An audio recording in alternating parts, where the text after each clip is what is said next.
சும்மா உட்காந்துருப்பாரு, ஸ்டைலாக இருக்கும். அது நம்ம பார்க்க வைக்கும். லைக் எவ்ரி ஹெட் நான் தான் பார்த்துட்டு இருக்கேன்னு பார்த்தா இருக்கிற எல்லாருமே அவரை தான் பார்த்துட்டு இருப்பாங்க.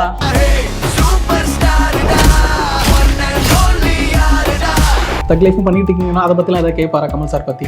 கமல் சார் பற்றி அவர் எங்கிட்ட கேட்டு தெரிஞ்சுக்க தேவையில்லை. கண்டிப்பா வருது, எப்படி பண்ண போறேன்னு எனக்கு தெரியல. எதுவுமே பார்க்காது, எப்படியாவது நீ இது பண்ற, அவ்வளவுதான். It's a perfect mix of mass, class and Gnanvel sir's style of impactful storyline.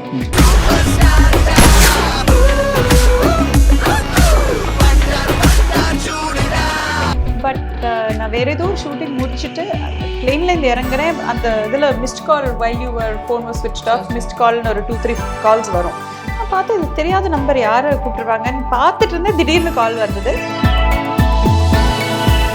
நிறைய ரிசர்ச் பண்ணியிருக்காரு. இப்போ இந்த படத்துக்குமே வந்து அது வெளியில் வந்துடும் நான் சொன்னேன். But the kind of research that they have done.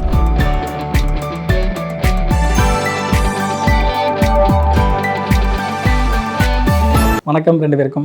வணக்கம். ஸோ வேட்டையன் October 10 ரிலீஸ் ஆக போகுது. படம் பற்றி நிறைய விஷயங்கள் பேசணும். பட் ஃபஸ்ட்டு எனக்கு இருக்க கியூரியாசிட்டி என்ன அப்படின்னா, ரஜினி சார் படம் ஒன்று வந்து ஒரு அனௌன்ஸ்மெண்ட் வருது அப்படின்னா என்ன டேரக்டர் என்ன மாதிரி படம் பண்ணியிருக்காங்க அப்படிங்கிற விஷயத்தை யோசிப்போம். இப்போ நெல்சன் அப்படின்னா அவர் ஒரு டாக்யூமெல்லாம் சேர்த்து மாசா ஒன்று பண்ணுவார். இப்போ லோகேஷ் கனகராஜ் அப்படின்னா அவர் ஒரு இன்டர்நேஷனல் ஸ்டாண்டர்டில் ஒரு ஸ்டைலிஷ் படம் ஒன்று பண்ணுவார். அப்படிங்கிறப்போ இந்த அனௌன்ஸ்மெண்ட் வந்தப்போ ஃபஸ்ட்டு எனக்கு ரொம்ப கியூரியஸாக இருந்துச்சு. ஏன்னா ஞானவேல் சாரோட ஜேபி படம் நம்ம பார்த்துருக்கோம். ஒரு சோஷியல் இஷ்யூ அட்ரஸ் பண்ணக்கூடிய ஒரு பொலிட்டிக்கல் ஃபிலிம் தான் அது. அந்த மாதிரி பண்ணியிருந்தாருன்றப்போ இவங்க ரெண்டு பேர் சேர்ற படம் என்னவா இருக்கும் அப்படிங்கிற ஒரு கியூரியாசிட்டி எங்களுக்கு பயங்கரமாக இருந்துச்சு. அந்த அனௌன்ஸ்மெண்ட் வந்தப்போ உங்களுக்கு எப்போ தெரிஞ்சிச்சு இந்த காம்பினேஷன் தான் நடக்க போகுது அப்படிங்கிறப்போ தெரிஞ்சப்போ உங்களுக்கு எப்படி இருந்துச்சு? எனக்கு July 2nd 2023 ஞானவேல் சார் ஆஃபீஸ்லேருந்து கால் பண்ணும்போது ஒரு கேரக்டருக்கு கூப்பிடுறாங்க, லைக் அவரோட அடுத்த படம் அப்படின்னு. நான் அப்போ அங்கே ராயன் ஷூட் பண்ணிட்டு இருந்தேன். முடிச்சுட்டு லைக் ஐ met him. எனக்கு அங்கே போன பிறகு தான் தெரியும் அது வந்து ரஜினி சார் படம்னு. அது வரைக்கும் எனக்கு தெரியாது. Because I did not ask. நான் ஞானவேல் சார்னோடனே நான் ஓகே சொல்லிட்டேன், நான் வந்து பார்க்குறேன். ஏன்னா அவர் எனக்கு தெரிஞ்சு is a very intellectual person, very sensible director. And அவங்க ஒரு கேரக்டருக்கு கூப்பிட்றாங்கன்னா அது சும்மா இருக்காது. And I want to be a versatile performer. I want be a performer. So சும்மா கூப்பிட மாட்டாங்க அப்படின்னு தான் நான் போனேன். And when I found out it was Rajini sir's film, Lyca production, Ani sir is doing the music, Amitabh Bachchan sir is there. Like it was like எத்தனை ட்ரீட்டுன்னே எனக்கு தெரியல, அவ்வளோ ட்ரீட் எனக்கு. So I was very excited to like know what I am doing in the film. And கண்டிப்பாக Saranya is a very impactful role. எனக்கு actually நான் படம் ஒரு 50% ஷூட் முடிச்சதுக்கு அப்புறம் தான் நான் வந்து படத்துக்குள்ள என்ட்ரி ஆகிறேன். ஸோ ஆல்ரெடி இந்த படத்தை பற்றின நியூஸ் எல்லாம் நான் படிச்சிருந்தேன். இத்தனை ஆர்டிஸ்ட், அதோட லைக்காவோட இன்ஸ்டாகிராம் பேஜில் நிறைய கேரக்டர்ஸோட இன்ட்ரடக்ஷன் எல்லாமே இருந்தது. ஸோ அதெல்லாம் நான் பார்த்துருந்தேன். I was very excited for the film.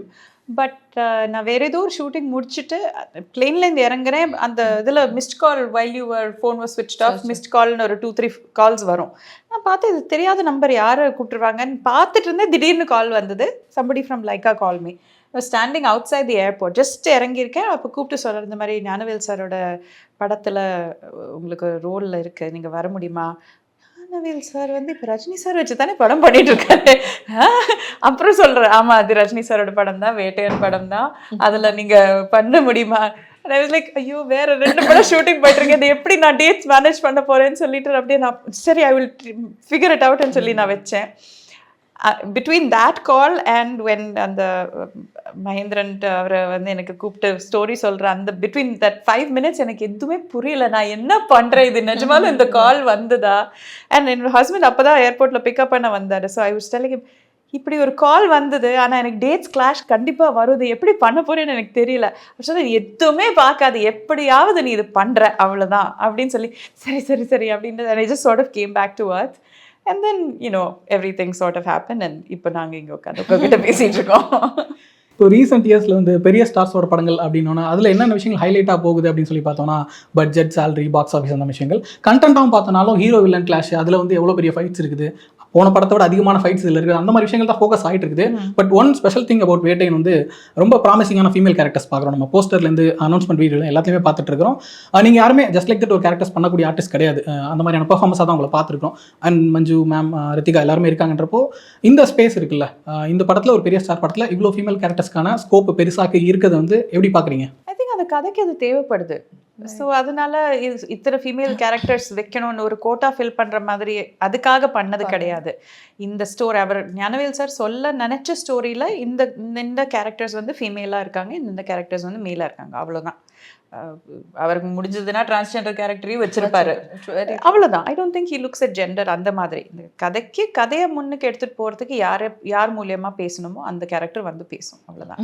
But it is a very positive change. அது டெஃபினெட்லி ஒரு பாசிட்டிவ் விஷயம். ஐ திங்க் மேல் ஃபீமேல்ன்றதை மீறி the importance that each character has, I think that is very powerful. இப்போ என் கேரக்டராக இருக்கட்டும், மேமோட கேரக்டராக இருக்கட்டும், நான் எப்பவுமே சொல்லுவேன், ஒரு படத்தில் 5 நிமிஷம் வந்தாலும் ஒரு இம்பேக்ட் க்ரியேட் பண்ணுன்னு. சரண்யா அந்த மாதிரி ஒரு கேரக்டர், மஞ்சு மேமோட கேரக்டர் வில் பி இம்பேக்ட்ஃபுல், மேமோட character it will be impactful, Roopa Rithika's character is impactful. So it's not like the quantity, I think it's the quality. So yeah, that's my opinion about it. இப்போ நீங்கள் நிறைய சென்சிபிளான film makers கூட work பண்ணியிருக்கீங்க, Ranjith sir, வசந்த பாலன் அப்படின்னு சொல்லிட்டு. Gnanavel sir அவரோட அந்த பொலிட்டிக்கல் வியூ அண்ட் விஷன் அதை எப்படி பார்க்குறீங்க நீங்கள்? See, everybody has their own individual opinion about politics and everything. And எனக்கு வந்து ஞானவேல் சார் நட்சத்திரம் நகர்கிறது பார்த்துட்டு பேசினாங்க. And he has a perspective towards Rene and he really likes Rene. And I think he's a very sensible person. அவர் ஜேர்னலிஸ்டாக work பண்ணியிருக்காரு, அவர் நிறைய ரிசர்ச் பண்ணியிருக்காரு. இப்போ இந்த படத்துக்குமே வந்து நான் கதை வெளியில் வந்துடும் நான் சொன்னால், but the kind of research that they have done, அவர் மட்டும் இல்லை அவங்க ஒய்ஃப் கிருத்திகா மேமும் சேர்ந்து ஒரு விஷயம் பண்ணியிருக்காங்கல்ல. ஐ திங்க் அந்த அரசியல் புரிதல் இருக்கணும். அப்படி இல்லைன்னா ஒரு பேசிக் அரசியல் புரிதலாவது எல்லாருக்குமே ஹியூமன் பீயிங்ஸாக இருக்கணும் அப்படின்னு நினைக்கிறேன். தட் இஸ் ஒரு need of the our.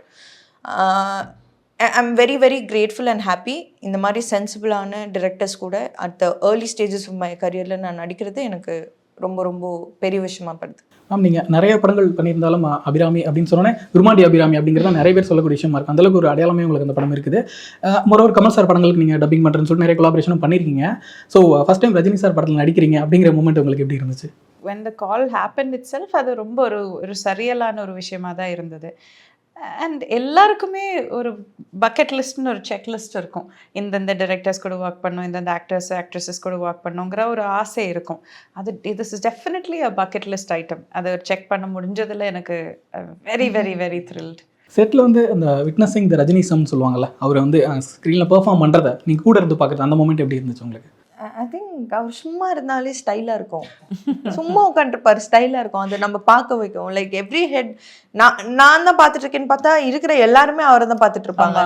And அவர் ஒரு 2 பிளாஸ்டிக் சேர் போட்டு ஒரு இடத்துல இருப்பாருன்னா அவரை யாரும் இப்படியும் போக மாட்டாங்க, இப்படியும் போக மாட்டாங்க. அவர் மேலே இருக்க பயத்தில் இல்லை, அது மரியாதை.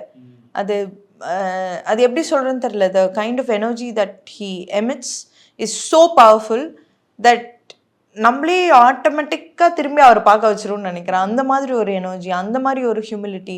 நான் எல்லா இன்டர்வியூலும் நான் சொல்கிற மாதிரி தான், அவர்கிட்ட இல்லாதது எதுவுமே கிடையாது. Name it, he has it. ஆனாலும் நான் வந்து இப்படி தான் என்னோட ஹியூமிலிட்டி நான் வந்து மெயின்டைன் பண்ணுவேன், என்னோட கைண்ட்னஸ் நான் மெயின்டைன் பண்ணுவேன். எனக்கு ஒரு என்ன மனுஷன் சார் அது. I don't know. நான் அவரை பற்றி பேசுகிறதுக்கு எனக்கு எக்ஸ்பீரியன்ஸ் இல்லை, பட் நான் அது பர்சனலாக பார்த்துருக்கேன். எல்லாருமே வந்து அவரும் ஒரு ஹியூமன் பீயிங் தான். எல்லாருமே சொல்கிறது ஆஹா ஓஹோன்னு ரஜினி சார் தலைவர் வெறியான் அப்படின்லாம் சொல்கிறாங்கன்னா because they have personally experience that. இப்போ நம்ம லைஃப்லேயே நம்மளுக்கு ஏதாவது ஒரு விஷயம் ஆசைப்படுறோம், அது வந்து ஒரு 2-3 மடங்காக சேர்த்து கிடச்சிச்சின்னு வச்சுக்கோங்க, நம்மளுக்கு கையில் பிடிக்க முடியாது. எல்லாரும் ரொம்ப எக்ஸைட் ஆகிடுவோம், ரொம்ப பரபரன்னு இருப்போம். பட் யூனோ இவர்கிட்ட எல்லாமே இருந்தும் he chose to stay quiet, simple. அந்த சினிமாவுக்கு அவருக்கு சினிமா மேலே இருக்க காதல், ஐ திங்க் நடிப்புக்கு அவர் கொடுக்குற interest, the energy that he has towards acting, phenomenal. Probably that is what எல்லாருமே வந்து அவர் டுவர்ட்ஸ் அவர் இருக்கிறதுக்கான காரணமே அதான் அப்படின்னு நினைக்கிறேன் நான். நீங்கள் கமல் சார் ஒர்க் பண்ணியிருக்கீங்க, அவர் என்சைக்ளோபீடியா எல்லாருக்குமே தெரியும். ரஜினி சார் இன்னொரு டேர்மில் வந்து அவர் ஒரு எக்ஸ்ட்ரீமில் இருப்பார், பர்ஃபார்ம் ஸ்டைல் எல்லா விஷயங்களும் சொல்லிட்டு.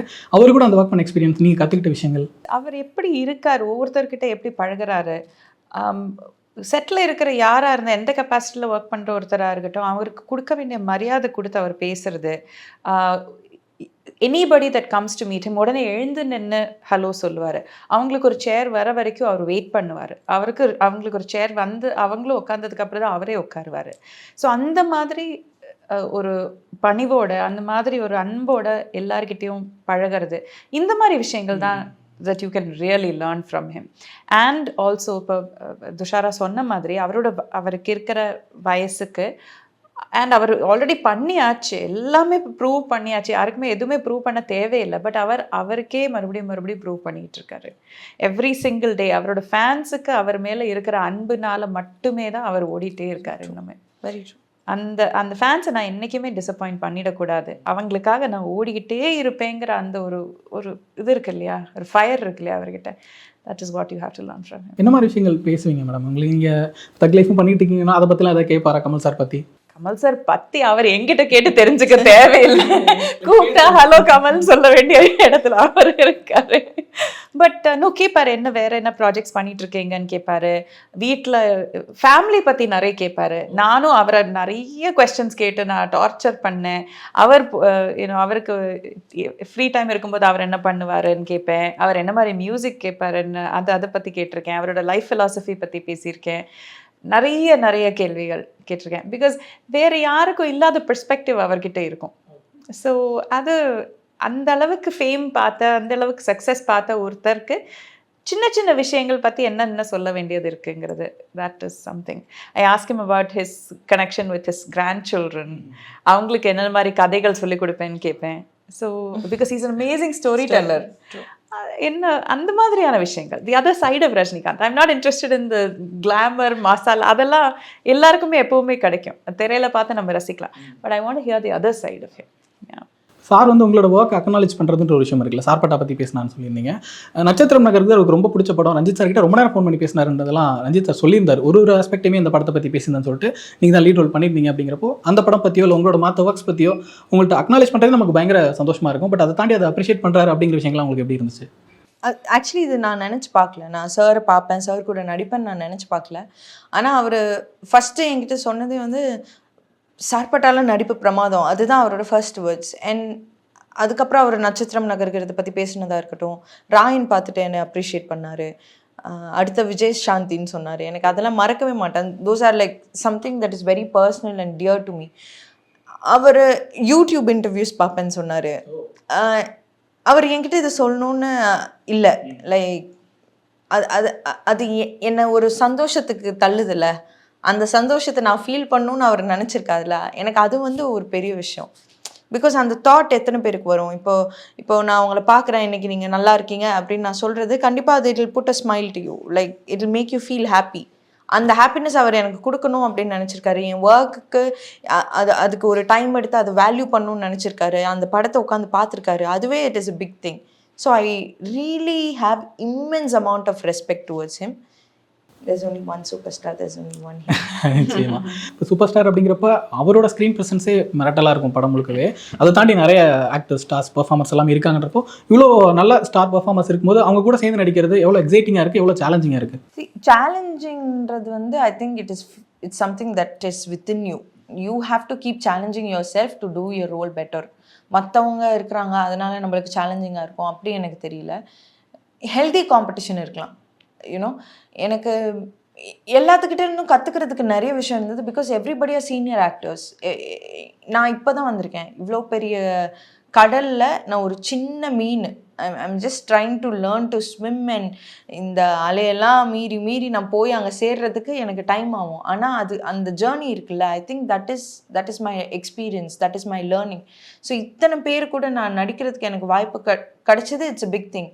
ஏன்னா லைக் ஒரு லைகா ப்ரொடக்ஷனில் சூப்பர் ஸ்டார் படத்தில் அமிதாப் சார் இருக்கார், ஃபஹத் சார் எனக்கு ரொம்ப பிடிக்கும் as a performer, and Abhirami ma'am, Manju ma'am, like Ritika எல்லாருமே இருக்காங்க. அப்படின்றபோது இதில் சரண்யாவுக்கு என்ன வேலை அப்படின்னு ஒன்று இருக்குல்ல, அது ஞானவேல் சார் அந்த கேரக்டருக்கு கொடுத்துருக்க இம்பார்ட்டன்ஸை நான் கரெக்டாக பண்ணுன்றது தான் எனக்கு சேலஞ்சாக இருந்துச்சே தவிர இவங்கெல்லாம் இருக்காங்க அதனால் அவங்க கூட சேர்ந்து நடிக்கிறது எனக்கு சேலஞ்சிங்காக இல்லை.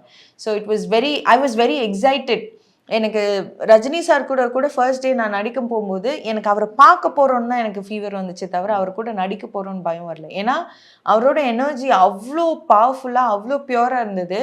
எனக்கு எனக்கு பயம் இல்லை, அங்கே மரியாதை வந்தது அவர் மேலே. So there is a difference. எனக்கு நான் என்னோட ஏர்லி ஸ்டேஜஸ் ஆஃப் த கரியரில் நான் எல்லா இடத்துலையும் சொல்கிற மாதிரி தான், இந்த மாதிரி படங்கள் நான் பண்ணுறதுக்கு என்னோட எல்லா ப்ரீவியஸ் டிரெக்டர்ஸ் எல்லா ப்ரீவியஸ் ப்ரொடியூசர்ஸுமே ஒரு ரீசன். ஏன்னா அந்த இடத்துல எனக்கு வாய்ப்பு கொடுத்தனால தான் நான் இங்கே வந்து இருக்கேன் அப்படின்னு எனக்கு தோணுது. So I'm extremely eternally grateful to all of the opportunities that I had in life. உங்களுக்கும் அதே மாதிரி தான். இப்போ நீங்கள் வந்து விரும்மாண்டி பண்ணுறப்ப மேபி துஷாரா ஸ்டேஜில் இருந்துருப்பீங்களா இருக்கும். இப்போது அதெல்லாம் கடந்து வந்து இவ்வளோ படங்கள் நடிச்சிருக்கீங்க, நிறைய ஆர்டிஸ்ட் கூட ஒர்க் பண்ணியிருக்கீங்க. இப்படியான ஒரு ஸ்டார்ஸ் கூட சேர்ந்து நடிக்கிறது அது உங்களுக்கு எவ்வளோ எக்ஸைட்டிங்காக இருந்துச்சு? It's definitely exciting. எனக்கு அந்த துஷாரா ஸ்டேஜை விட்டு நான் எப்போவுமே போக மாட்டேன். I will always be that அந்த ஸ்டேஜ், அந்த ஒரு நியூ எக்ஸ்பீரியன்ஸை தேடி போகிற அந்த ஒரு ஃப்ரெஷ்னஸ் இருக்கு இல்லையா, அந்த ஒரு எக்ஸைட்மெண்ட் இருக்கு இல்லையா, அது எனக்கு அந்த எக்ஸைட்மெண்ட் என்னைக்கு எனக்கு போகுதோ நான் இதை விட்டுட்டு போயிடுவேன். பிகாஸ் அப்போது அது சலுத்து போயிடுது, இது ஒரு வேலைக்கு போகிற மாதிரி ஆயிடுது. அது எனக்கு வேண்டவே வேண்டாம். எவ்ரி சிங்கிள் டே நான் ஒரு செட்டுக்கு போகும்போது ஐ carry that excitement with me, I carry that newness with me. அது எங்கூட பெரிய ஸ்டார் நடிக்கிறாங்களா, இல்லை ஃப்ரெஷ்ஷாக இருக்கிற ஒருத்தங்க நடிக்கிறாங்களா, ஃபர்ஸ்ட் டைம் டைரக்டர் கூட ஒர்க் பண்ணுறேனா, இல்லை எக்ஸ்பீரியன்ஸ் டைரக்டர் கூட ஒர்க் பண்ணுறேனா, அதெல்லாம் தேவையில்லை. அங்கே ஒரு க்ரியேட்டிவான ஒரு ப்ராசஸ் நடக்குது. யாரோ ஒருத்தங்க யோசித்த ஸ்டோரியை அதை இத்தனை பேர் சேர்ந்து அதை ஒரு கதையாக உருவாக்கி அதுக்கு உயிர் கொடுக்குறோம் நம்ம. அது what a beautiful, what an amazing process. அதில் நானும் ஒரு பாகமாகிறேன். That is it. அந்த எக்ஸைட்மெண்ட் எனக்கு எப்போவுமே இருக்கும். ஃபர்ஸ்ட் கொஸ்டினோட எக்ஸ்டென்ஷனாக இன்னொரு கேள்வி. இப்போ இந்த Gnanavel sir and Rajini sir அந்த காம்பினேஷன் அப்படிங்கிறப்போ இது ஃபுல் அண்ட் ஃபுல் ரஜினி சாரோட அந்த ஒரு மாஸ் மசாலா மூவியாக இருக்க போகிறது இல்லைங்கிறது எங்களுக்கு தெரியுது. மோரோவர் ஃபுல் அண்ட் ஃபுல் அது ஞானவேல் சார் படமாக இருக்குமா, ஃபுல் பொலிட்டிக்கலாக அவ்வளோ தூரம் பண்ண முடியுமாங்கிறதும் ஒரு கொஸ்டின் இருக்குது. ஏதோ ஒரு வகையில் இது ரெண்டுமே பிளண்டாக இருக்குங்கிறத புரிஞ்சுக்கிறோம். அதை வெரி ஃபியூ டேரக்டர்ஸால் தான் கரெக்டாக பிளண்ட் பண்ண முடிஞ்சிருக்கு நம்ம பார்த்த வரைக்கும். ஆனால் கொஞ்சம் சொதப்பமாக மிஸ் ஆயிரும் அப்படிங்கிற மாதிரிலாம் இருந்திருக்குது. ஸோ ஞானவேல் சார் எந்த அளவுக்கு அதை கரெக்டாக பிளண்ட் பண்ணியிருக்காரு, எப்படியான படமாக அதை ப்ரெசென்ட் பண்ணியிருக்காரு நீங்கள் நினைக்கிறீங்க? 10ஆம் தேதி பார்க்கலாம். I was about to say that it's a perfect mix of mass class and Gnanavel sir's style of impactful storyline. So கண்டிப்பா மக்களுக்கு பிடிக்கும். ஏன்னா இது தலைவரோட எல்லா படங்களை விட ஒரு வேறுபட்ட படமா இருக்கும், ரொம்ப முக்கியமான படமா இருக்கும்னு நான் நம்புறேன். ஸோ அக்டோபர் 10 படம் பார்த்துட்டு எப்படி வந்துச்சுன்னு சொல்லுங்கள். நிச்சயமாக பார்ப்போமா. உங்களுக்கு 2 பேருக்குமே தொடர்ந்து சக்ஸஸ் வந்துட்டு இருக்குன்னு நினைக்கிறேன். மகாராஜா அண்ட் ராயன் அடுத்தடுத்த படங்கள் சக்ஸஸ்ஃபுல்லாக வரணும்னு சொல்லிட்டு விசில் சார்பாக வாழ்த்துக்கள் சொல்லிக்கிறோம். வேட்டையனுக்குமே விசில் சார்பாக வாழ்த்துக்கள். நன்றி. Thank you.